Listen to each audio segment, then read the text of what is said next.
உன்னை நான் கொன்றுவேன்னு சும்மா சொல்லிட்டு இருக்கேன்னு நினைச்சியா? இப்ப அதுதான் நடக்க போகுது. இதை நான் என்னைக்கோ செஞ்சிருந்தேன்னா இப்ப என் குடும்பம் நிம்மதியாவது இருந்திருக்கும். போனா போகுதுன்னு உன்னை ஒவ்வொரு தடவையும் மன்னிச்சு விட்டேன் பாத்தியா?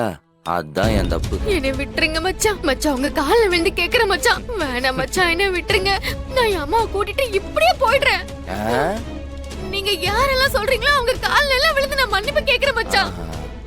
இப்பவே கண்மணி அக்கா கிட்ட போய் நான் சொன்னதெல்லாம் போய் பெரிய மச்சான் எந்த தப்பு பண்ணலன்னு சொல்லி அவன் 2 பேரையும் சேர்த்து கூட வைக்கிற மச்சான். என்னைய விட்டுருங்க மச்சான். இதுக்கு மேலே நான் உன்னை நம்புறேன்னு வச்சுக்கவேன், என்னை விட முட்டாள் எவனுமே இருக்க மாட்டான்.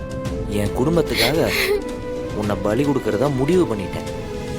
நீ செத்தா மட்டும்தான் என் குடும்பம் நல்லா இருக்கும். சோ ஐயோ யாராவது காப்பாத்துங்களா? கண்ணை நல்லா இருக்க முடிக்க. ஐயோ மச்சான். இன்றே டவுன்லோட் செய்து உங்கள் ஃபேவரட் ஷோக்களை என்ஜாய் பண்ணுங்க.